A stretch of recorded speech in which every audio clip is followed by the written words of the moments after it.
Hey everyone, this is Doug with B&H, streaming live from my humble abode. Well, okay, we're not live, but we could be. Behind me is the direct feed from the camera shooting this very video, the brand new Panasonic BGH1. It's recording internally and sending out a live feed straight to my computer that, well, could be live streaming. The BGH1's small size and broadcast-friendly spec could be a perfect fit not just for streamers, but specialty rigs, drones, gimbals, VR recording, and installations. Given how unique this camera is though, there's a lot to discuss. The BGH1 is appropriately dubbed the box cam, and while it removes some traditional camera features like an EVF and LCD screen, it instead is equipped with numerous outputs that make it ideal for streaming and broadcast productions. But first, the sensor. Based on the same sensor found in the GH5S, the BGH1 features a 10.2 megapixel micro four thirds sensor and mount. Image quality on the BGH1 is fantastic, and it's what we've come to expect from the GH5S sensor in particular. That means that yes, you do get dual native ISO in the BGH1, this time at ISO 400 and ISO 2500, providing you with the extremely clean low-light sensitivity you crave.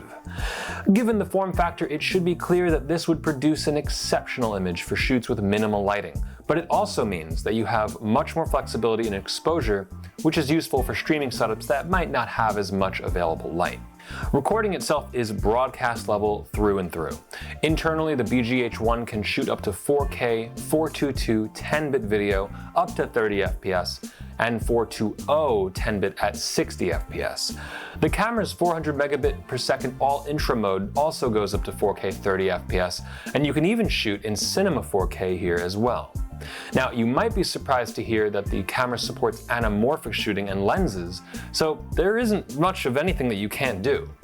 Lastly, you also have VFR options, allowing the camera to hit 240 FPS in 1080p. The AF system is based on what we've seen in Panasonic's latest S5 mirrorless camera.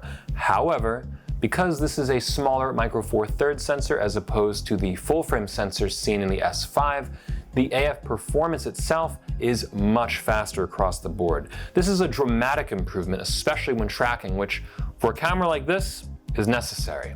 In fact, we're shooting this shot you're seeing right now all in autofocus, which is something we don't usually do. Now, all of the usual color profile options are also on board on the BGH1 as well, including V-Log-L. Now, the interesting thing here is that Panasonic's actually done a little tweaking of the sensor, and that means that even though this is V-Log-L, the BGH1 actually gains one more stop of dynamic range in the highlights over the GH5S, now totaling 13 stops of dynamic range. But anyway, the internal recording is only half the story here. Where the BGH1 really excels is in its external options. Out of the box, or is it in the box? The camera supports video output through the LUMIX Tether app over USB-C or Ethernet. HDMI output is of course available, and it even allows 4K 60p video in 10-bit 422 if you use it.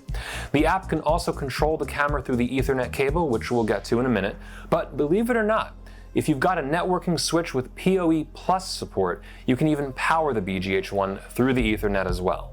Now, looking ahead for some future firmware updates, Panasonic does promise direct IP streaming straight out of the BGH1 itself over Ethernet or the built-in Wi-Fi connection. That means that eventually you could stream, control, and power the BGH1 from one cable. Now, multi-camera setups, especially ones that require absolute precision, will appreciate the Genlock connection here.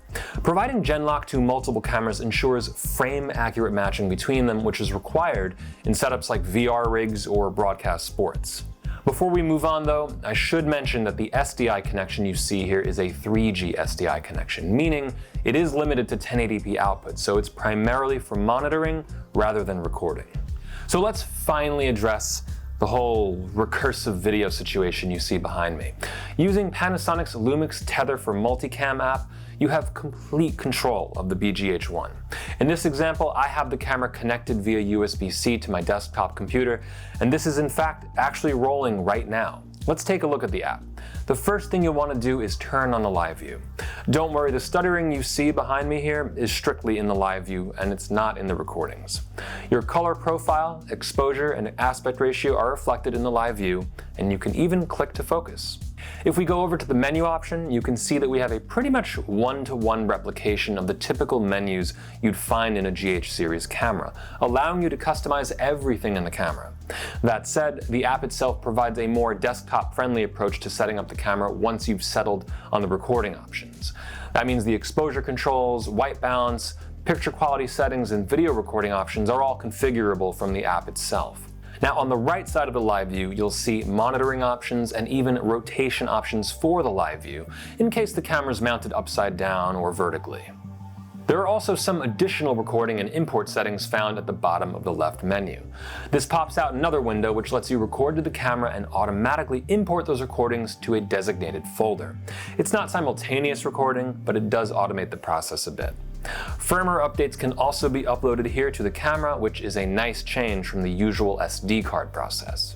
What really makes this app live up to its name, though, is the ability to control and set up multiple cameras at once, up to 12 via Ethernet or USB-C. Now, I've tested 2 here, and the app saw them instantly. Outside of the Lumix Tether app, though, you can also use the BGH1 as a traditional video webcam source in programs such as OBS. But what's most exciting to me, at least, is the eventual SDK that Panasonic is developing for the camera. This will allow full control and manipulation of the camera on a much lower level, which could be perfect for sophisticated projects that require programmatic control of a camera system. So, it's a box camera, meaning it's almost a perfect cube in dimensions. Since the BGH1 doesn't require a grip, LCD screen, EVF, or as many physical dials as a typical still camera, the weight is dramatically reduced here, with the unit weighing only 545 grams as compared to the GH5, for example, which is 635 grams. The front is the most basic part of the camera, only occupied by the Micro Four Thirds mount and the power switch. Now, on the back side, you'll see the battery slot front and center, which can use the AG VBR59, VBR89, or VBR118 batteries. As you can see, most of the camera's core connectivity is on the back as well. On the back left, there's a 3.5mm mic and headphone jack along with the Ethernet port. On the back right, things get interesting with multiple BNC ports. You have a 3G SDI output, timecode in and out, and a Genlock input. Below that is the USB-C port, which we're using to send the video to the Lumix Tether app here, and a full-size HDMI port. The left side of the body features a remote LANC connection and the dual UHS-2 SDXC slots, which unlock with a mechanical switch. Below and to the right of this is the DC power connection, which we're using to power the camera right now. The right side keeps things very simple, only accommodating the vents and 3/4 20 tripod threads. You'll notice, by the way, that the BGH1 is full of these threads on every side, making it extremely versatile in a wide variety of camera rigs. By the way, the heat dissipation on the BGH1's right side is handled by the same system found in the S1H, and having used that setup, the camera should never overheat, and the fan is barely audible. That, of course, takes us to the top, which features the main buttons on the camera, a control dial on the left, and even a hot shoe interface, which is compatible with the XLR1, which we're using today to record the sound. The BGH1 takes a lot of what we've seen in Panasonic's flagship Micro Four Thirds cameras, but puts it into a completely different body. In doing so, this is a camera that can absolutely be used in a filmmaking setup. However, its real strength comes from its extensive networking and remote control abilities, rigging options, and sheer image quality.